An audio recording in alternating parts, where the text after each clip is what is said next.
December 31st, 1799. The world's most powerful corporation, worth the equivalent of $7.9 trillion today, officially ceased to exist. The Dutch East India Company, the VOC, didn't just go bankrupt. It collapsed under the weight of its own unchecked power and ambition. But how does a company that once ruled half the world simply vanish? The answer begins nearly 2 centuries earlier in Amsterdam. In 1602, the Dutch Republic faced a critical problem. Portuguese and Spanish rivals dominated the lucrative Asian spice trade, and Dutch merchants were fighting each other.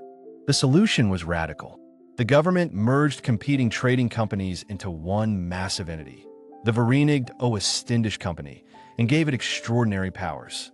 This wasn't just a trading company. The VOC could wage war, negotiate treaties, establish colonies, mint its own currency, and administer justice overseas.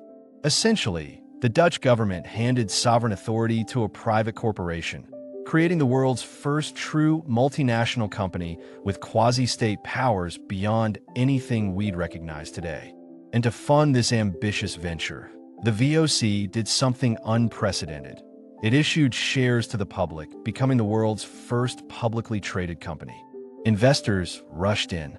The promise of Asian riches, cloves, nutmeg, pepper, cinnamon, drove share prices skyward, and suddenly everyone wanted a piece of the action. The VOC moved fast. Within years, it established its Asian headquarters in Batavia, modern-day Jakarta, transforming a small Javanese port into a sprawling colonial capital.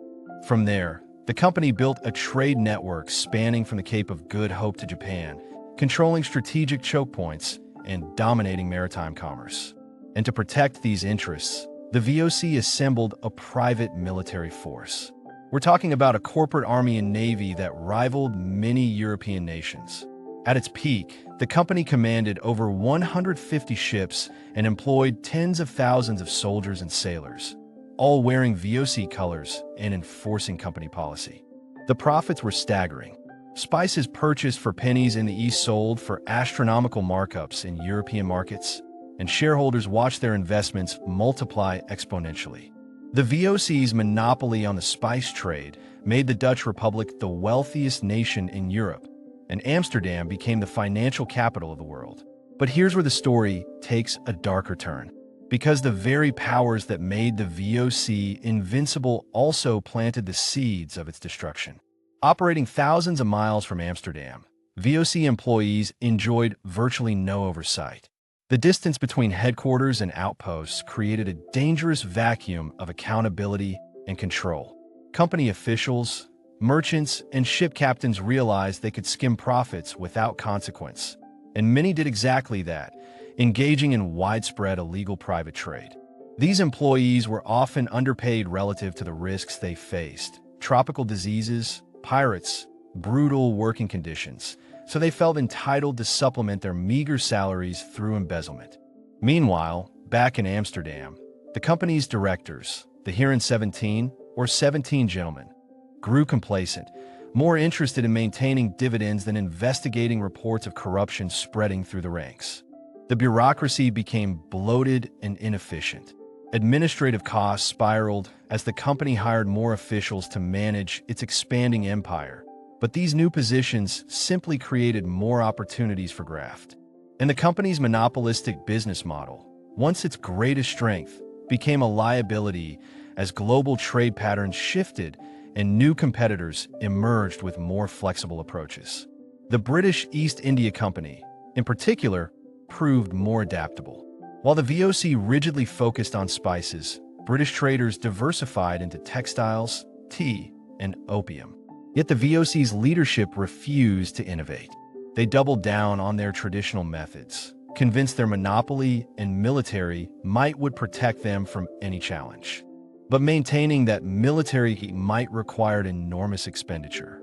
The cost of keeping 100+ warships operational, along with fortifications across Asia, drained the company's treasury relentlessly. Then came the wars. Throughout the 17th and 18th centuries, the Dutch Republic found itself repeatedly at war with England, and the VOC bore much of the burden. The First Anglo-Dutch War erupted in 1652 over trade rivalries. Ships were lost, routes disrupted, and profits plummeted, but the VOC survived and recovered.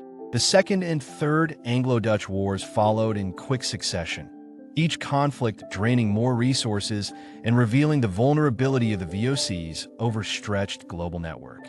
Still, the company limped forward, propped up by its Asian monopolies. But the internal rot continued spreading, and the financial situation grew increasingly precarious with each passing decade. By the mid-1700s, corruption wasn't just common, it was systemic. Entire regional offices operated like criminal enterprises, with officials openly stealing from company warehouses and falsifying ledgers. Ships would arrive in Amsterdam with cargo manifests that bore little resemblance to their actual contents, because captains had sold premium goods at unauthorized ports for personal profit.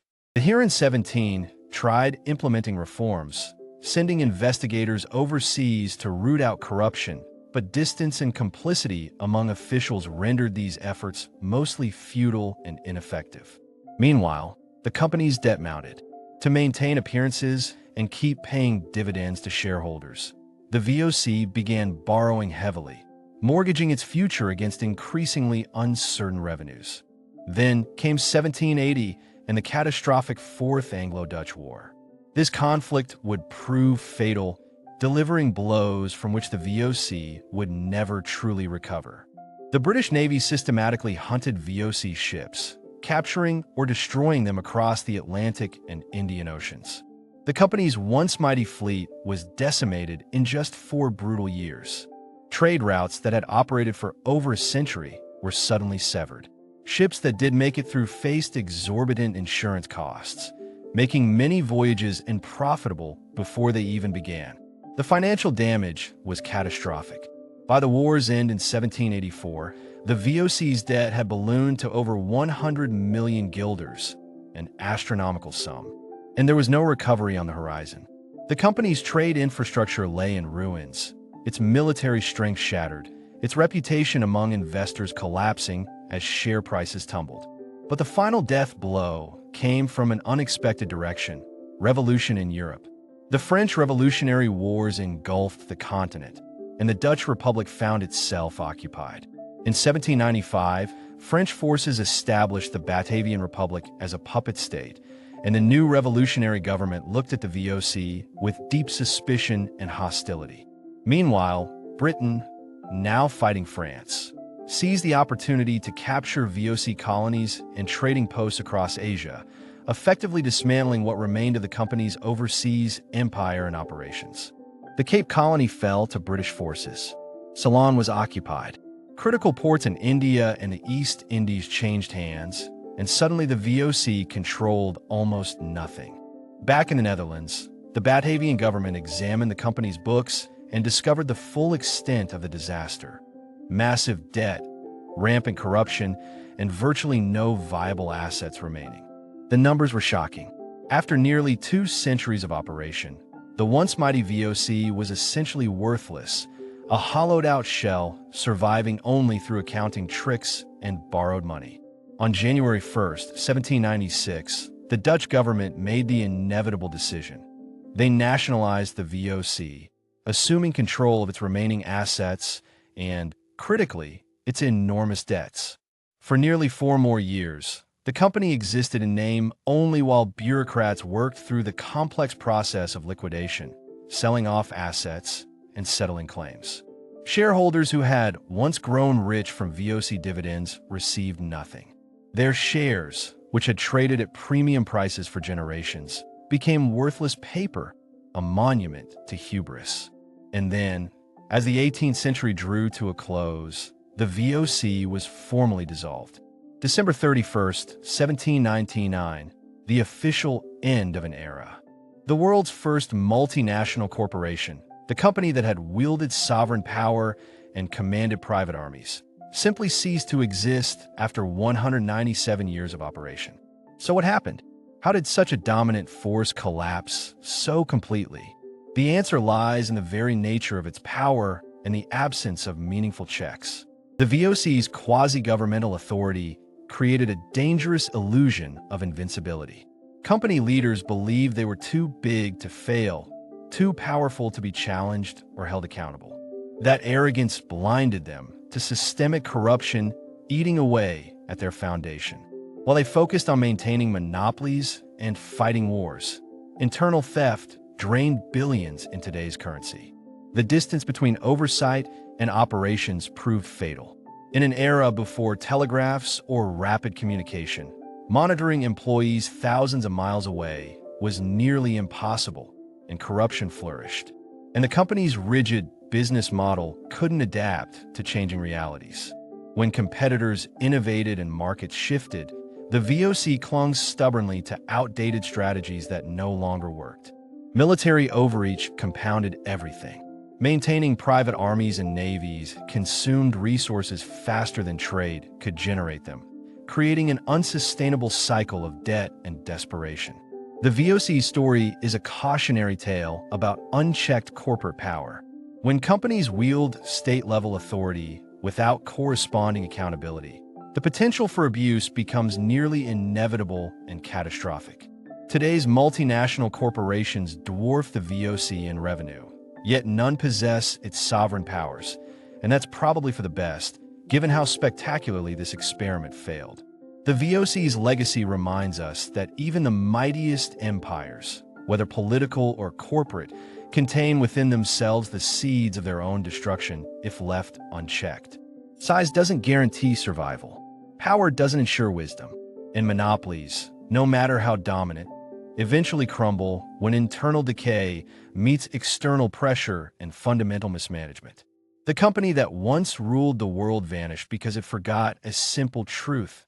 No empire lasts forever, especially one built on corruption, arrogance, and the illusion of permanence.